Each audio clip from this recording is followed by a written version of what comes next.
Indah bermalam si awan petang, berarak di celah pepohon ara.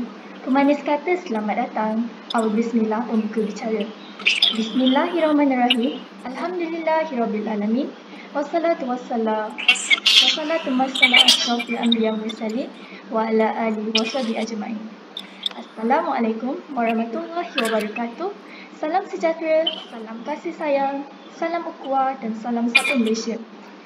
Ahli panel dan sidang hadirin sekalian, bersyukur kita kehadrat ilahi kerana dengan limpah dan kurnianya dapat jua kita bertemu di dalam forum ini bersama saya, Nur Adriana Firzana binti Rahim. Pada hari yang berbahagia ini, izinkan saya untuk membuka bicara dengan membentangkan tajuk forum kami iaitu cabaran akidah semasa. Sebagai seorang yang berjiwa muda, anda pasti gemar akan berhiburan, kan? Adakah anda sudah terbiasa dengan aplikasi-aplikasi seperti TikTok, Twitter maupun Instagram? Pernahkah anda mengetahui perkembangan semasa tentang anak arwah di TikTok? Pelik tapi benar bukan hadirin sekalian? Tetapi itulah hakikatnya sekarang. Anda mungkin tertanya-tanya apakah itu anak arwah. Ianya adalah salah satu video viral yang tersebar di sosial media tentang segelintir masyarakat di negara jiran yang melakukan perbuatan syirik seperti menjaga anak patung yang mengandungi roh kanak-kanak. Mereka mempercayai perbuatan ini membantu mereka untuk mendapatkan tuah yang baik dalam kehidupan. Islam itu indah. Islam ialah agama yang sesuai dengan fitrah. Fitrah manusia memerlukan hiburan dalam kehidupan yang boleh menggembirakan hati, merehatkan minda, menyenangkan jiwa dan menyedapkan pendengaran. Kadang-kadang segelintir masyarakat taksu akan perkara hiburan yang ditonton dan ingin mencuba perkara yang mereka tahu tanpa mengetahui kebaikan atau keburukan yang boleh membawa ke arah penyelesaian akidah. Betul ahli panel sekalian, dengan pengetahuan yang cetek tentang akidah, sudah pasti kita akan lelai dan hanyut dengan perkara-perkara yang mensyirikkan. Ini menunjukkan bahawa akidah adalah amat penting untuk ditekankan dalam kehidupan harian umat Islam. Islam tidak melarang umatnya untuk melakukan aktiviti-aktiviti yang hendak dilakukan selagi mana tidak keluar daripada batas syarak dan tidak lalai daripada melaksanakan perintah agama. Islam tidak mempunyai larangan yang ketat tetapi mestilah mengikut garis panduan yang ditetapkan. Dalam forum ini, kami akan membincangkan tentang ciri-ciri akidah yang benar, akidah yang batil, faktor-faktor penyelewengan akidah dan cara mengatasi penyelewengan akidah. Sebelum mengupas tajuk ini dengan lebih mendalam, terlebih dahulu, mari kita berkenalan dengan dua orang ahli panel kita pada hari ini. Baiklah, izinkan saya memperkenalkan ahli panel kita yang pertama, Ayu berbaju kurung, saudari Nur Amira binti Muhammad Azizi. Apa khabar saudari? Alhamdulillah, khabar baik saudari pengerusi. Dan seterusnya ahli panel kedua, sungguh manis senyumannya, saudari Nur Airin Natasha binti Muhammad Zakri. Apa khabar saudari?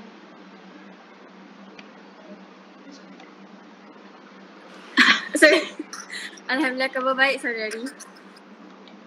Perahu sudah di air, pendayung sudah di tangan. Jadi tanpa membuang masa, izinkan saya mengajukan soalan pertama kepada ahli panel kita yang pertama, bersesuaian dengan tajuk forum kita pada kali ini iaitu akidah semasa. Bolehkah saudari Amira menerangkan apakah definisi, ciri-ciri dan contoh bagi akidah benar? Baiklah, terima kasih saudari Adriana.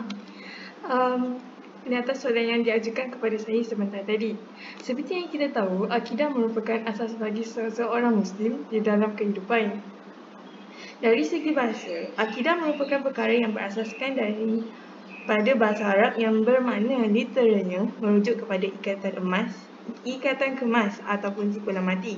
Dari segi istilah, akidah Islam dapat ditarifkan sebagai kepercayaan atau keimanan kepada hakikat dan nilai yang mutlak yang tetap dan kekal, yang pasti dan hakiki lagi suci seperti yang diwajibkan oleh Islam, iaitu kepercayaan yang tersimpul teguh dalam jiwa yang tidak mungkin terurai dalam apa jua keadaan dan suasana.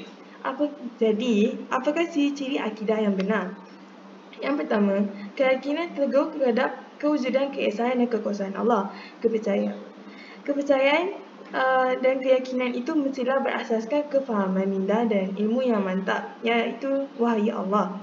Kepercayaan dan keyakinan itu mestilah berada dalam keadaan yang cukup teguh, bahkan ia tidak boleh menerima sebarang bentuk syak dan tidak mungkin digugat oleh sebarang kepercayaan lain, seperti mana dalam firman Allah di dalam surah Al-Hujurat ayat ke-15 yang bermaksud, sesungguhnya orang-orang yang beriman kepada Allah dan Rasul-Nya, kemudian mereka tidak meragu-ragukan.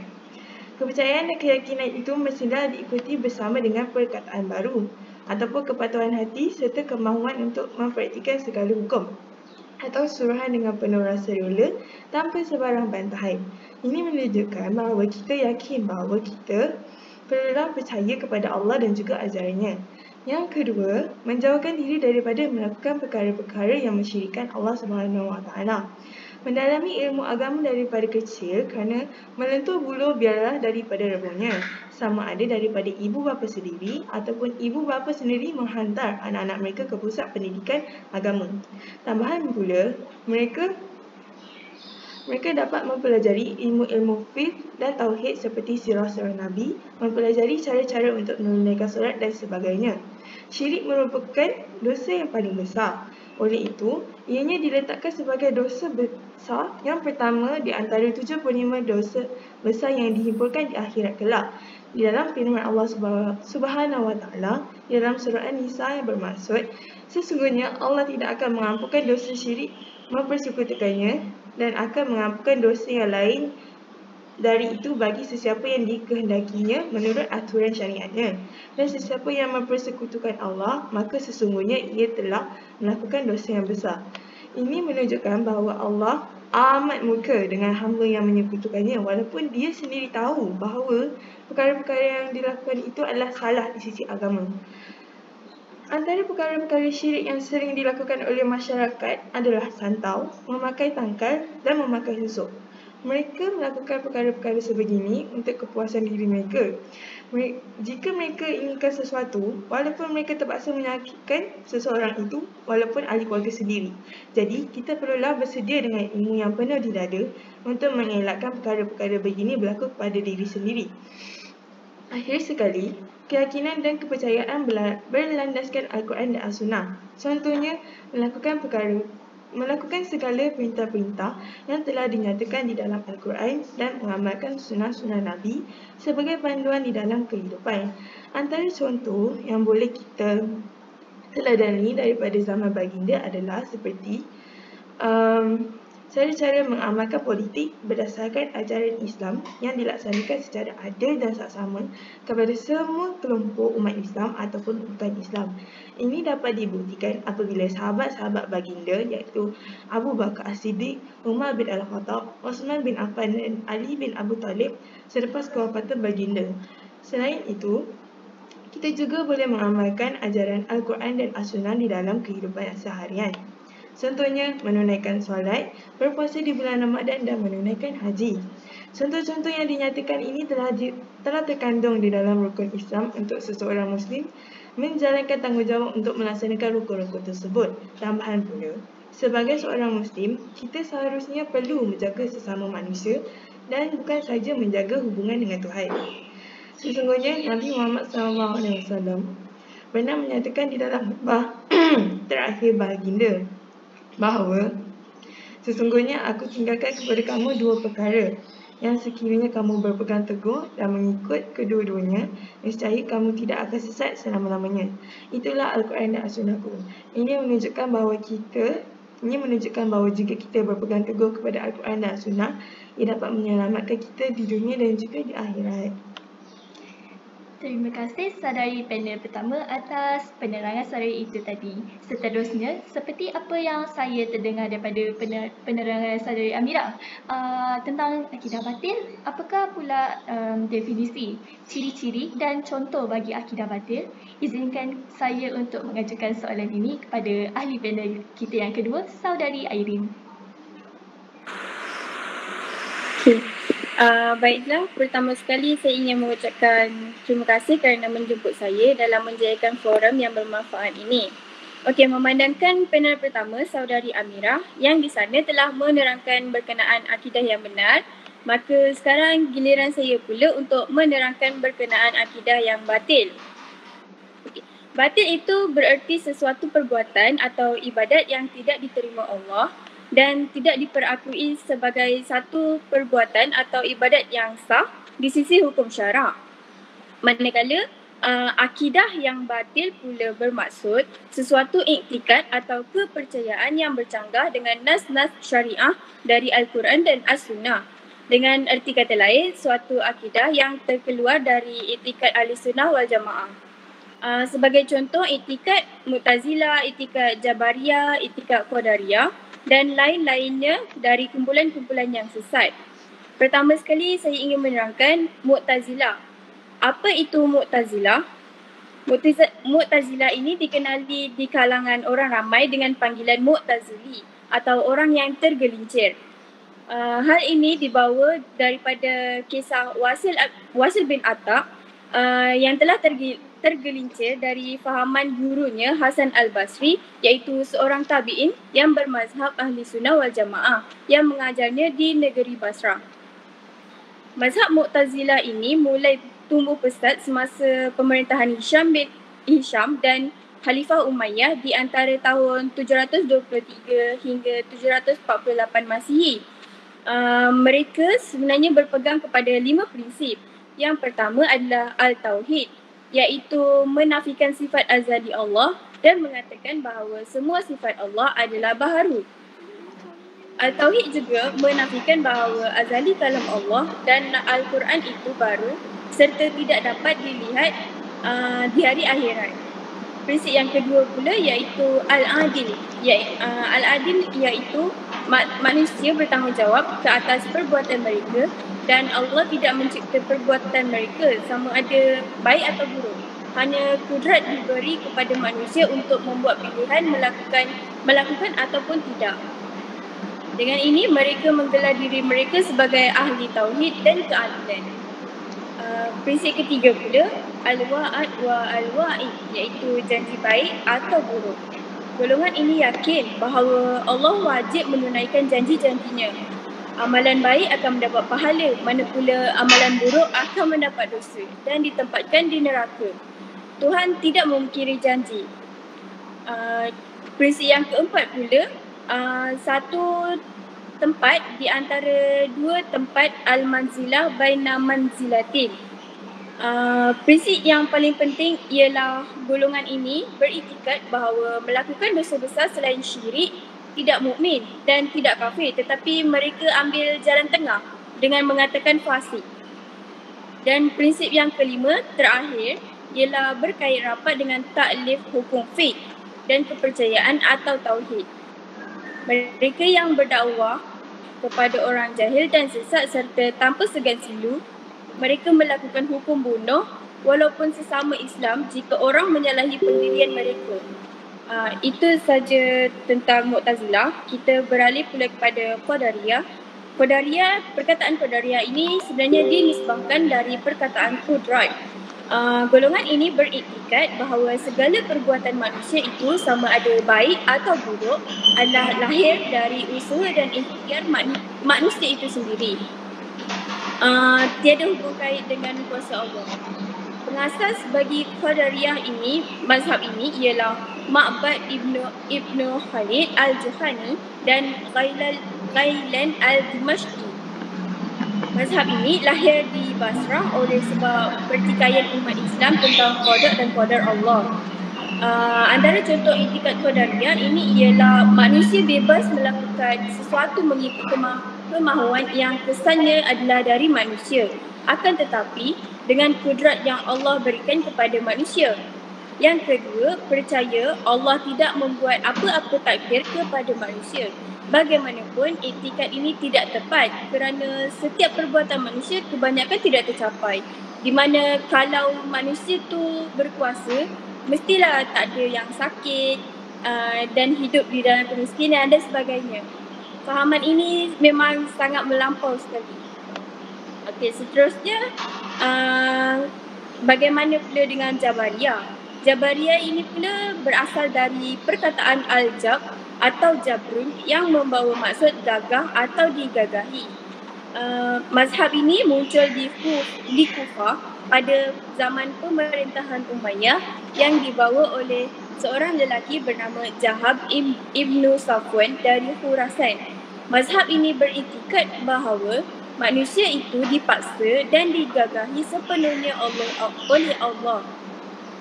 Manusia itu tidak langsung berkemampuan melainkan Allah, dan manusia juga digambarkan sebagai kapas dan debu yang ditiup angin. Segala baik dan buruk itu Allah yang melakukan ke atas manusia. Mazhab Jabariyah juga mengatakan bahawa syurga dan neraka tidak kekal, kerana yang kekal adalah zat Allah sahaja yang kekal di dalam Al-Quran. Seterusnya, mazhab Jabariyah ini juga mengatakan kitab Allah adalah baharu dan Allah tidak dapat dilihat pada hari akhirat kelak.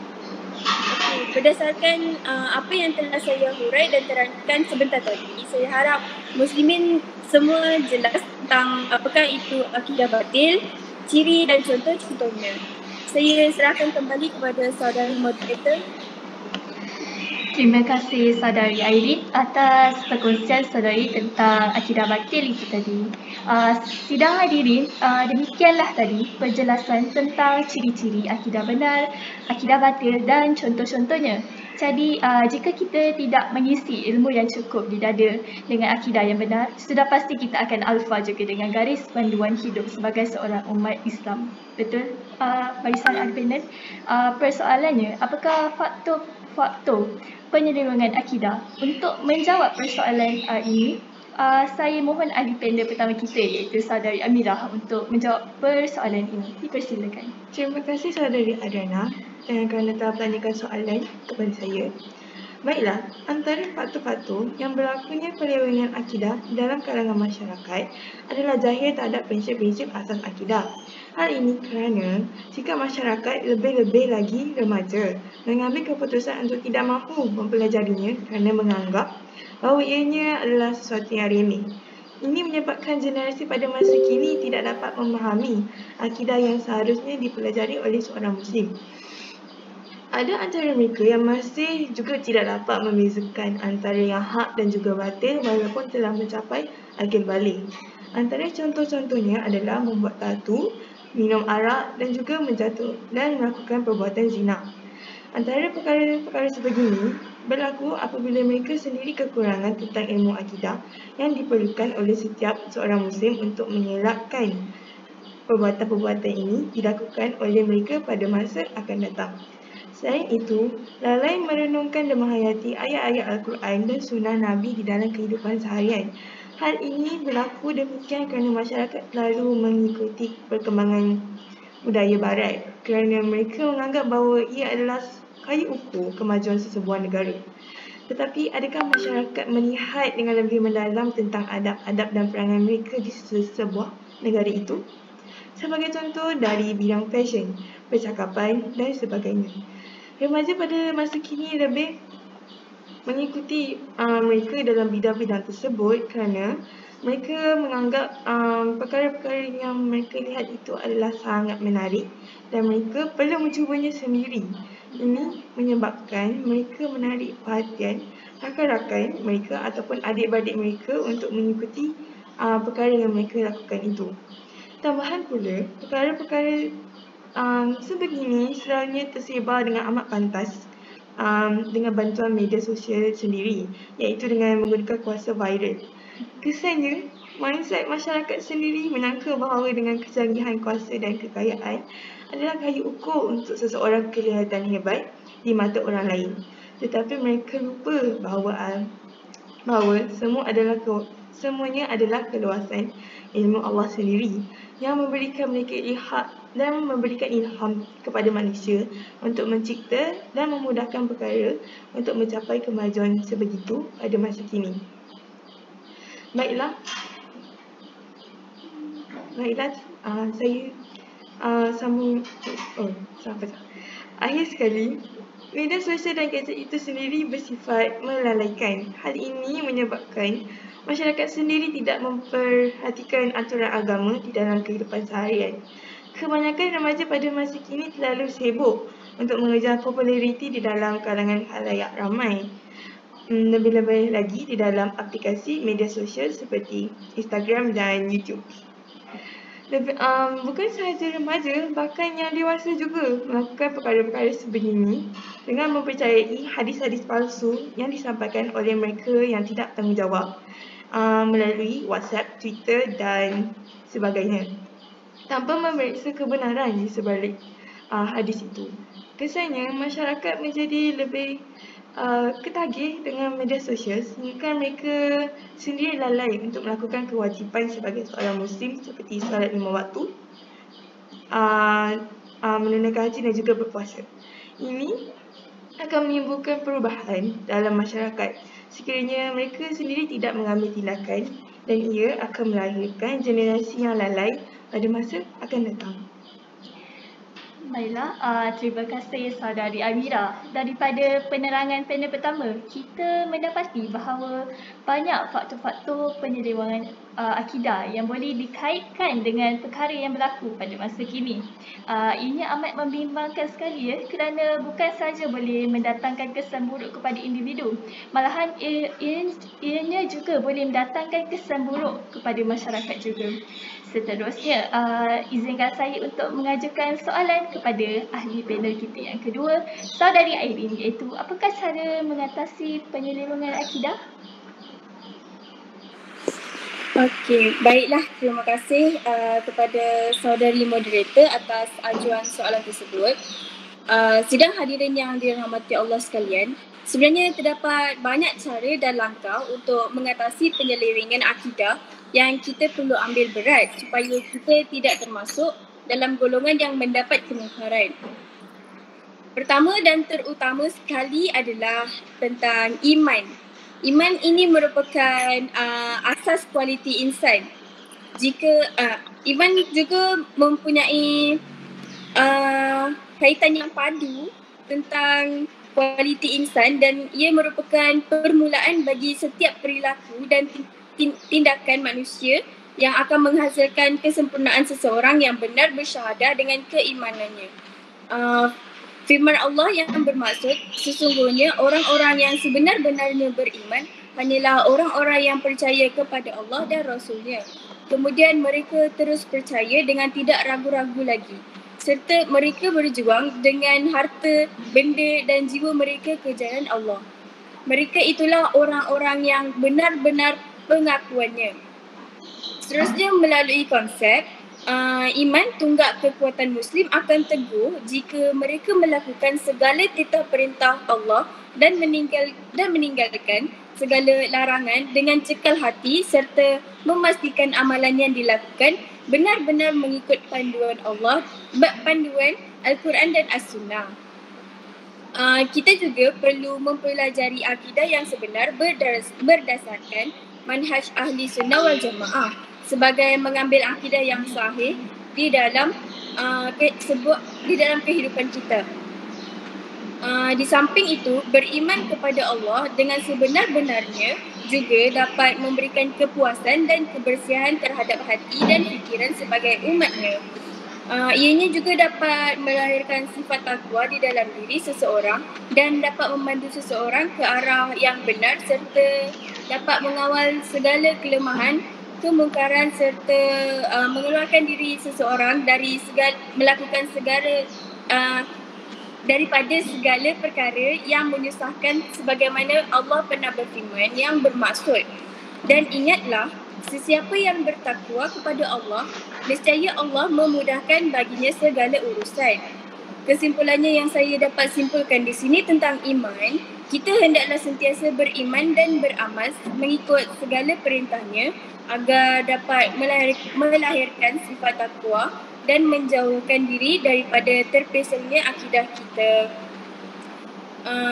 Seterusnya, sikap ambil peduli. Muslimin muslimat yang dirahmati Allah, setiap Muslim perlu memainkan peranan untuk menyelamatkan golongan yang hampir syubhah dengan cara mendekati mereka dengan berhemah. Pihak berwajib perlu mengembalikan pendidikan agama dan menekankan aspek kepercayaan dan beriman kepada Allah.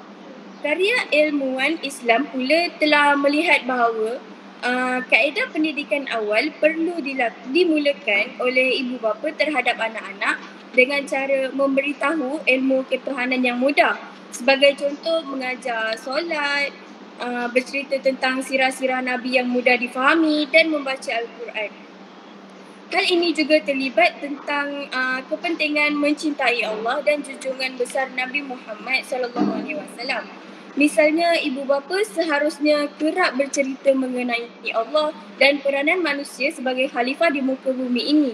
Mengapa syariat membataskan kita daripada melakukan perkara tertentu dan sebagainya.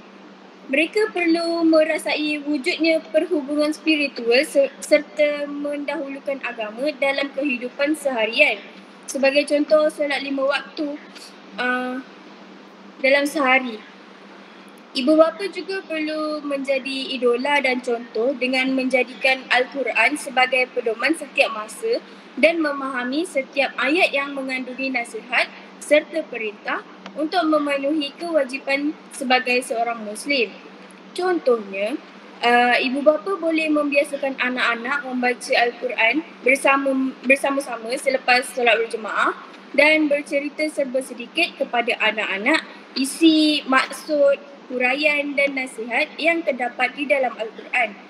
Kesimpulannya, amatlah penting bahawa pengetahuan tentang Islam diperluaskan lagi kepada anak-anak sejak mereka kecil. Ibu bapa amatlah bertanggungjawab untuk memainkan peranan di dalam kehidupan anak-anak agar mereka dapat membina iman yang kukuh dan melahirkan sifat takwa dalam diri mereka. Saya rasa itu sahaja daripada saya. Yang baik datang dari Allah, yang buruk datang dari saya. Kembali kepada saya, moderator. Demikian tadi perbincangan menarik tentang cara mengatasi penyelewengan akidah daripada saudari Irene. Terima kasih kepada kedua-dua ahli panel kita atas penjelasan yang panjang lebar berhubung pengetahuan sedia ada tentang cabaran akidah semasa ini. Perbincangan ini menunjukkan sedikit sebanyak bahawa mempelajari ilmu akidah adalah sangat penting dalam usaha untuk menjadi seorang umat Islam yang lebih baik. Allah Subhanahu Wa Taala menjadikan kehidupan dunia penuh dengan keseronokan tetapi juga kelalaian, tetapi ianya tidak bermaksud kita harus terjerumus dengan perkara larangannya. Semua itu adalah untuk menguji siapakah dalam kalangan hamba-Nya yang paling baik amalan dan paling bersyukur kepadanya. Selanjutnya, sebelum saya mengakhiri perbincangan ini, marilah kita semua ke sesi soal-jawab tentang topik perbincangan kita pada hari ini, cabaran akidah semasa, di mana kita akan membincangkan kemuskilan yang mungkin terdapat di dalam fikiran hadirin sekalian. Dipersilakan para hadirin melemparkan persoalan anda jika ada. Assalamualaikum warahmatullahi wabarakatuh kepada moderator dan barisan ahli panel. Di sini saya ingin menanyakan sebuah soalan. Saya sering terkeliru dengan persoalan takdir. Adakah apa yang berlaku pada kita telah ditakdirkan segalanya?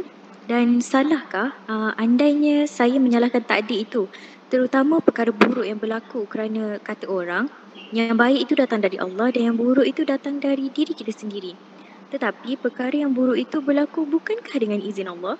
Kadang-kadang saya ni hampir berputus asa kerana dalam hidup saya, apa yang saya impikan tidak tercapai.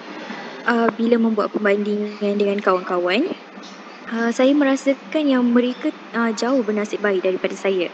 Saya juga selalu bertanya kenapa mereka mampu mendapat apa yang mereka inginkan walaupun mereka tak pernah berhajat sedemikian. Saya tahu putus asa adalah sifat yang tidak disukai olehnya.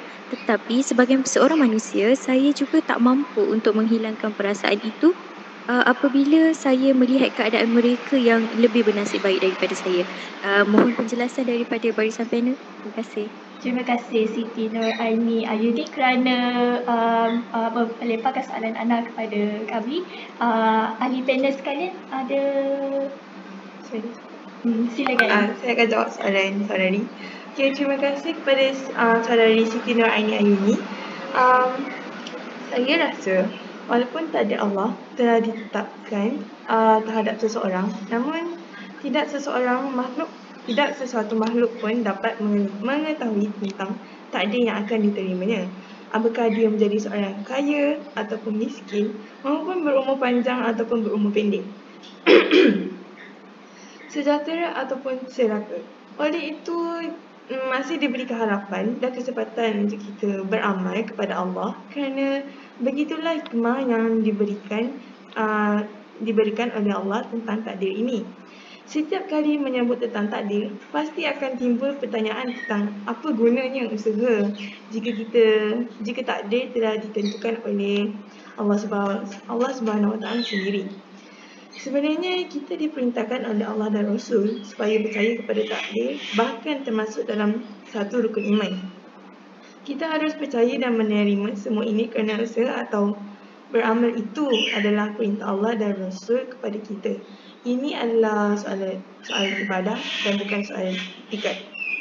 Jika kita mengetahui apa yang ditakdirkan untuk kita, Allah pun tidak pernah memberitahu kepada kita tentang takdir yang telah ditetapkan itu.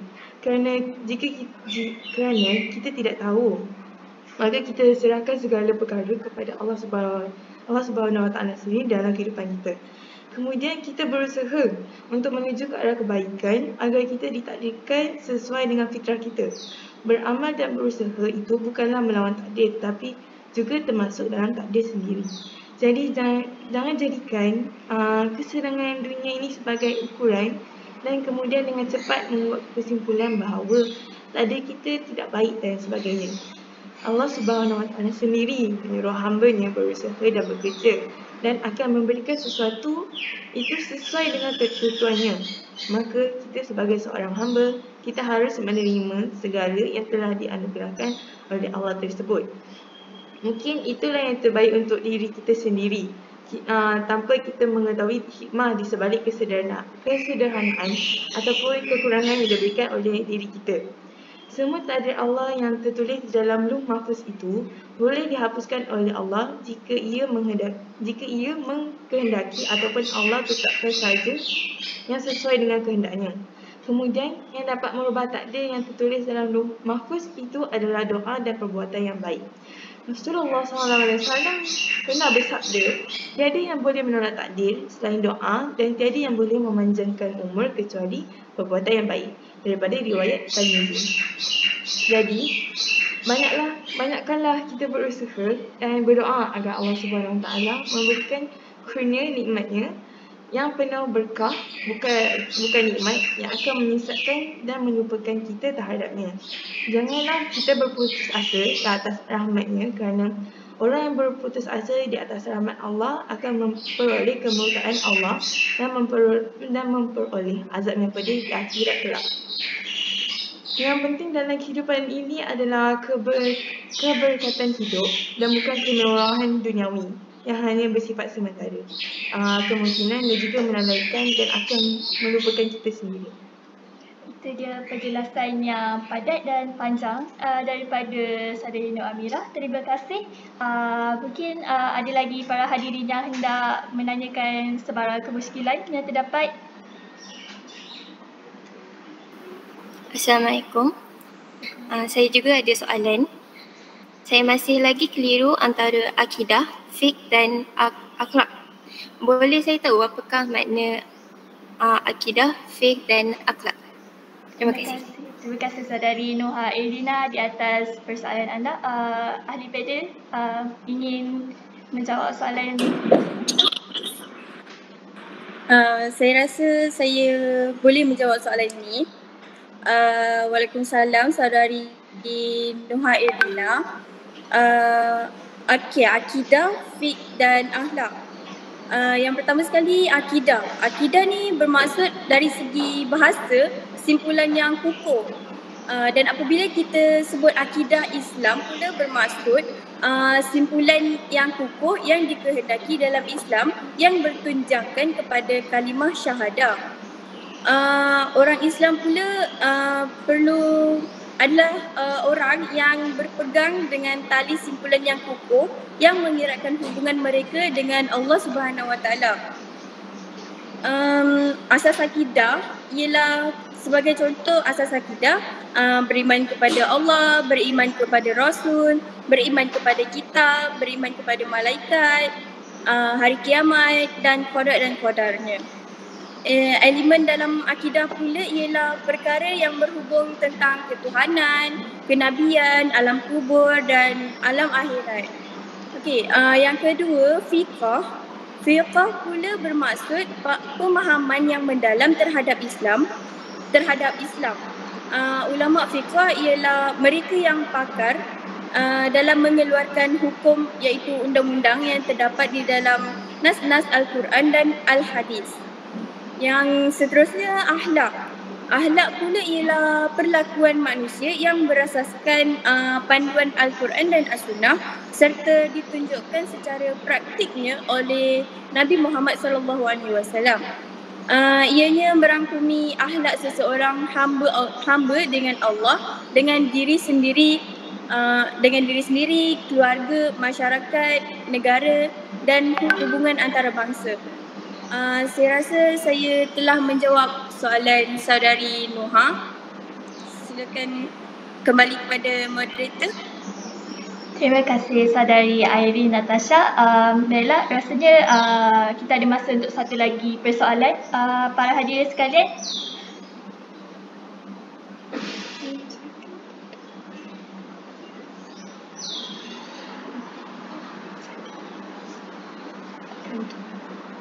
Tiada ya?